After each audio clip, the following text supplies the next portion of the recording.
Nikola. Nikola was the first name of Nikola Tesla, the electricity pioneer. And we know the other EV company, the incredibly successful one led by Elon Musk, chose Tesla's last name. This one is based on Tesla's first name. So away we go. Nikola was founded in Salt Lake City by this guy. This is Trevor Milton, the CEO. And we're going to talk about his background in a little bit because it's shocking. He didn't go and get a comp science degree. He didn't go to some institution. He didn't drop out of Harvard like Mark Zuckerberg did. He did some other things that we're going to go into, which are not very successful, and some of them even traditionally a little weird, as you'll understand. Nonetheless, it was founded by him, named for Nikola Tesla in Salt Lake City back in 2014. 2016, 2020, he was announcing, talking about, and launching, in quotation marks, vehicle concepts, including this natural gas truck, where that he said was eventually going to be hydrogen, producing electricity, batteries, and all of this great story of these clean energy trucks. Well, we'll find out what happened.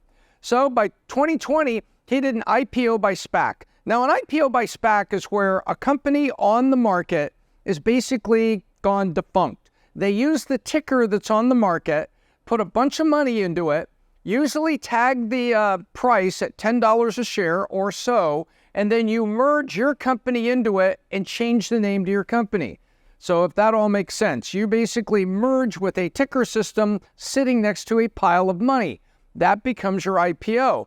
But these kind of IPOs, they're not as strict as traditional IPOs that require you to put an S1 at sec.gov and obey a bunch of other things. It's looser for the SPACs because you're merging with somebody who's already on the market and supposedly has passed inspection, standards of trust, audits, and whatnot.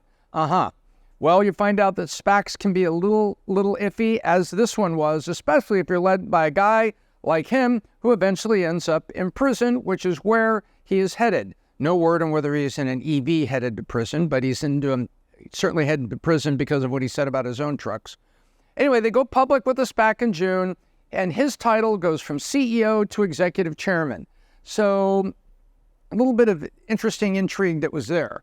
So now it's on the market. Let's focus on the green part. So it goes out on the market, I think it was June 2020, immediately jumping up to astronomical multi-billion-dollar valuation there. And by the way, this is that $10 line before it went public, which is the SPAC. It's sitting there with the stack of money and a ticker symbol that would be changed to, ta-da, Nikola. So away we go. And now you see that it's at 82 cents, down 91% over time. Even more than that, if you calculated how far down it's there, it's down like 99.5%. Nonetheless, you can see what happened here. 2020 goes up like a rocket, starts coming down by 2021. The controversy and the CEO actually leaving the company, or executive chairman was his new title, leaving the company, and then it rolls on out. So now you can see when something like that happens, investors that believe the story and get hammered so quickly, sometimes it's just a company didn't do well. That's just the way it is. Other times, it's why did that go up? Why did people think it was going to do well? What did you say? When did you say it? And was it legal to say what you said? Was it even truthful? That's the story here. So within months of the SPAC, we have here, they're considered a promising EV stock, but that didn't last too long. Their peak market cap was $30 billion, and September 10th, here it comes. People smelled a rat, and Hindenburg Research, which is a short seller. Short sellers usually put out contrarian reports about companies because they're short sellers, but they're very open about it. Nonetheless, they put out this research report, and they said, we have found false and misleading statements all over the place, and we've gone through the closet and found a box load of them, and we want everyone in America and the SEC to know about it. September 21st, not even 2 weeks, 11 days, Milton steps down as executive chairman. Out! Or as they say in Argentina now, afuera, or whatever that word is for out. The company reveals, hey, we've got this investigation going on. We didn't like the Hindenburg report, so we go looking into it to find out what's going on. And we don't like the fact that it's basically saying we're a house of cards. We went back in and looked at it, and we have told Milton, get out of here. And get out he did. Then what happens on September 23? 2 days later, guess what? British Petroleum backs away from their refueling agreement. Then on November 1st, GM says deal to take equity stake is off.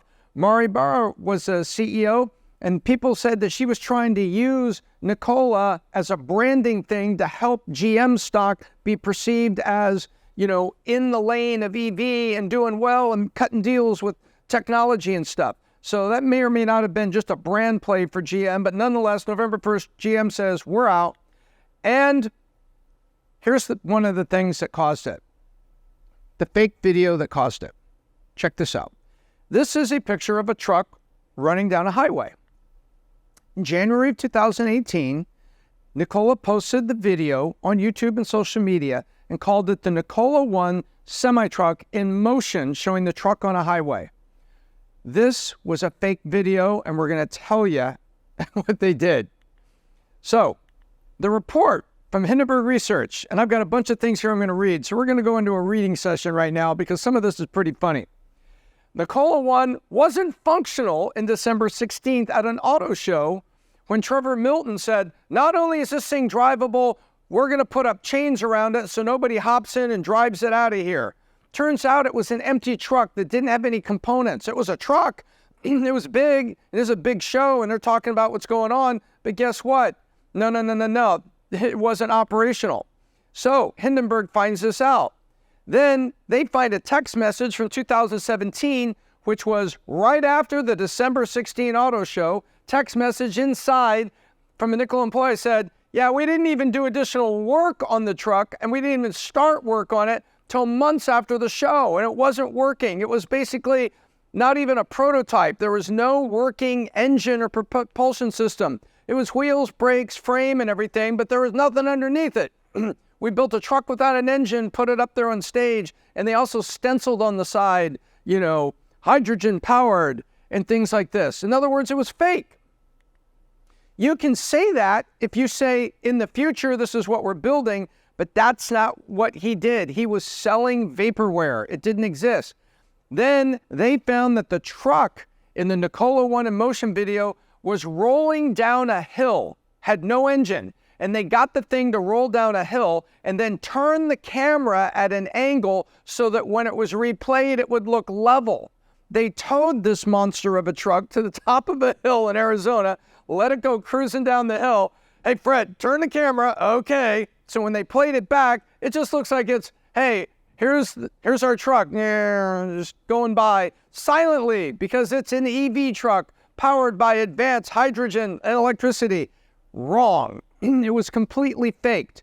Well, when you fake all that for investors, you're kind of like Elizabeth Holmes, who did that for Theranos Blood and deceived those investors to investing. Also tricked some major U.S. companies, pharmacies, into getting deals with her on something that didn't work. So, but she wasn't public.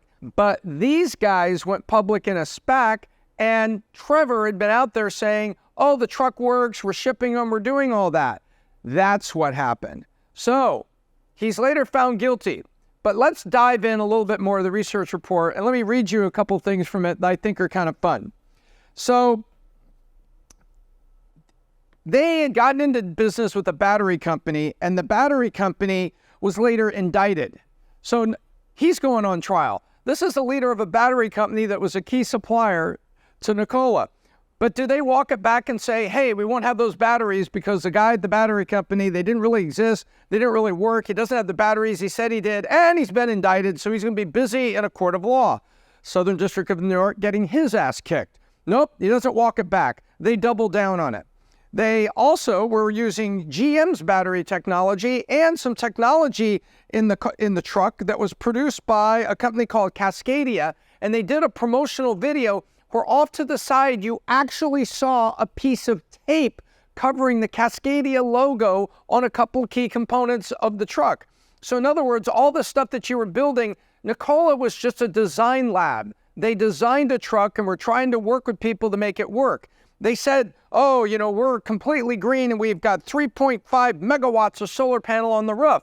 Hindenburg Research and others use Google satellite and other resources to find out there are no solar panels on the roof or anywhere in a mile of the facility. So another, fake statement that was being made. And they also said, by the way, there are 5 trucks coming off the assembly line right now. Hindenburg called Germany and asked the company, do you have any trucks coming off? And they said, we haven't even made one yet. What are you talking about? And so that went on. Now then, here's the part that I love. Hindenburg Research jumps into a section of their report called, Who is Trevor Milton? Trevor Milton, in the past, you'll love this part. This is like my favorite part of the whole case study here, is to find this part out. This is wonderful. Just wait for it. Here we go. After dropping out of college, Trevor Milton started an alarm sales company in Utah. He exited the business, and it turns out he had gotten into the business and overpromised this partner, so he conned somebody to letting him get into business with him, put the valuation up here. Eventually, the whole thing fails, and the guy said, where's my $100,000? And it was nowhere to be seen. So that would be step 1 of the life of Trevor Milton. Then he launched an online classified ads website that sold used cars called U-Pillar. The guy was a used car salesman. He wasn't a kid coming out of college. This is a used car salesman that ends up with a company defrauding investors and telling lie after lie after lie that is documented here. This isn't my accusation. This is going through the court case. This is going through the Hindenburg Research report. People discovered lie after lie after lie. And when he was cornered by the media during all this, you're going to like this even better.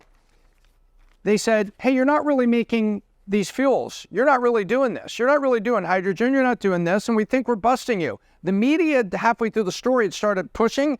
And then he announced that his brother was joining the company, and he gave him a title of natural gas component leader, and his only experience had been making new patios and home restorations. And so he brings his brother into the business and say, look, I'm giving you this title. Just don't say anything. I got to have somebody in here to kind of fake it. Well, guess what? It was another fake, another thing that was going on. So is it any surprise that after all this, a used car salesman who comes and builds Nikola is later found guilty? First, the civil case. He was sued by the SEC, and Nikola agreed to pay $125 million to settle the charges brought by the SEC against the company, and specifically naming the CEO. Then the criminal case. Well, criminal is personal. That's against the CEO himself. 2 securities fraud charges, 1 wire fraud. Hey, if you're going to be charged for one thing, be charged for several. Make it efficient. Now, does this case sound familiar? This is what the prosecutors said to Judge Ramos ahead of the sentencing. Just as Holmes, that would be Elizabeth Holmes, lied about Theranos manufactured blood analyzer, Milton lied about the operability of the Nikola 1 semi-truck. So now the government has basically got these templates. They just put your company name, put your name here, and they're in the Southern District of New York talking to judges. That would be bad. You don't want to be doing that. Anyhow, that's what they said, the prosecutors. And then they made the final summation statement as he was given 4 years. Now, Elizabeth Holmes got 11, and the feds were asking for, yell it out if you know. Yes, you, 11, that's correct. And they said this: Trevor Milton lied to investors again and again. He did it on social media, on television, on podcasts, and in print. But today's sentence should be a warning to startup founders and executives everywhere. Fake it till you make it is not an excuse for fraud. And if you mislead your investors, you will pay a stiff price. By Damian Williams, the U.S. Attorney for the Southern District of New York, and you do not want any of the U.S. attorneys for the Southern District of New York coming after you. And now he will be paying a stiff price. He'll probably pay that stiff price in the prison shower, do the math, but he's all done, and that's it, and he's heading to prison. So meanwhile, things are heating up at Nikola. Okay, so Tom, he went to prison. There was still a company there. They were making trucks, but things are heating up. Nikola shares fall after EV maker recalls all of its battery electric semi-trucks following a fire. Nikola trucks can't stop catching on fire as 4th fire occurs. By the way, that would be August 14th. This is September 8th of this year. Nikola will replace batteries in fire-prone electric trucks. Hope they replace fire extinguishers too. And so that's October 19th. So basically, the company that back there is making a product that they're just suffering with. Nikola is probably going to be out of here, trading at 82 cents a share. The stock market requires you to be at $1 or more. They're on the verge of getting delisted. They got product problems that are going on with batteries. They can't stop. Fourth fire occurs. And these are credible things. This is FreightWaves. This is Electrek. And this is CNBC. This is not, sites off to the side spreading political rumors about candidates. This is hard business reporting from organizations that know what they're talking about. And so Nikola is just suffering at the moment. So what are the lessons for you and me? Lesson number 1, never fake it till you make it. Tell people, hey, we have a dream to get into business and we were going to build software that does this. We haven't built it yet. We don't even have a demo. We have some mock-ups of what we believe it would look like, but it's up to us to make it happen. And we're looking for your investment to do it. That's honest Series A investment, talking about what you're going to build. And always run honest demos. Once your software comes to life or your product comes to life, hey, this is our alpha. An alpha is an early playable or an early usable. Let me show you what it does. Not all the features operate, but let me show you the core of the engine that we're building to make it work. And that way, you can connect people and their money to the various stages. Friends and family. Notes, like a safe note or the old convertible note used to be called, to seed, to Series A, to Series B. And at each point, don't fake it till you make it. Be honest about what you got and where you are. Phased milestone-based development is not only understood, it's expected for investors like me, Patrick Bet-David. We've got Valuetainment Investment Groups, a PE firm we operate. We expect, a test piece, then an alpha, then a beta, then a 1.0 release. We expect it. So be honest about it. You don't need to fake it till you make it. We're not going to be impressed. If we believe in the promise of what you're building to solve a problem, we're probably going to say, okay, let's take a look at it.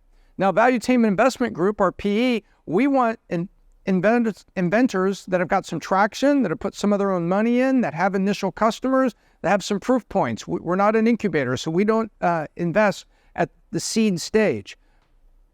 We invest right about the time that alpha becomes beta. But all investors are different. Just tell them the truth wherever they are. And lastly, know when to fold them. If it's not going to work, fold them. I had a digital publishing company, and after a certain time, I realized that the playing field with Amazon was going to be challenging and wouldn't be able to get past it. So I went to a New York publisher, founded by CEO of HarperCollins, and, I said, hey, I'm going to get out of the business. I see what's going on here. Why don't you acquire this and acquire the book list? Know when to fold them. It's not a sin. Look how many times Thomas Edison folded them before he invented the light bulb. And by the way, there's a guy you can go back and look at because although we talk about Thomas Edison as a great inventor, and he was also a bit of a shyster with his own investors. And go take a look at how he didn't always tell the truth. And if it was modern time, he might have faced consequences for it. But know when to fold them. Because consequences happening faster. If you do things that are bad, it's all going to come down quicker. After Bernie Madoff, Elizabeth Holmes, SBF, Nikola, and there's a court case that's going on with the young woman, Charlie, that sold her company, Frank, to JP Morgan. Who knows how that's going to go out? JP Morgan is saying you lied and you misrepresented. That's what they're saying. They're in court to find out who's right. She's saying, no, all the diligence stuff I give you will prove I'm innocent. Well, she's going to have to prove diligence stuff that says JP Morgan knew that the company wasn't as big or something, and we're all going to decide this in court. And they're all going to decide this in court. But she shouldn't even be in court. This is the example. JP Morgan bought the company and it was like, WTF? This isn't what we thought it was. So anyway, the consequences are happening faster. And I hope it results in more shyster startup people and CEOs getting led away than giving a great opportunity to people who just want to tell the truth, don't fake it till you make it, run honest demos, and see if you can build a great company of tomorrow. Those are the lessons for you and me, and that is the cautionary tale of Nikola. I hope you enjoyed the case study. Now I'm going to pick up my Black Cherry Vault, and I'm going to head back to the studio and wrap up. All right. I hope you enjoyed that. I love my case studies. I love the fact that we can all learn something together. And I love the fact that people that over-promote, that don't do the right thing, and are kind of messing with investors and then messing with you and me, they should be sitting in the Southern District of New York on trial and then going to prison. That's the consequence of behaving badly when the whole point of capitalism and great startup environment we have in the United States is to give people an opportunity to try and the opportunity to fail, but don't fail dishonestly. If you like this case study, please check out these from the Biz Doc archive. I think one of these is on EVs themselves, so you can compare how other EVs have done. Until next time, I'm Tom Ellsworth, the Biz Doc, and I hope I left you better than I found you.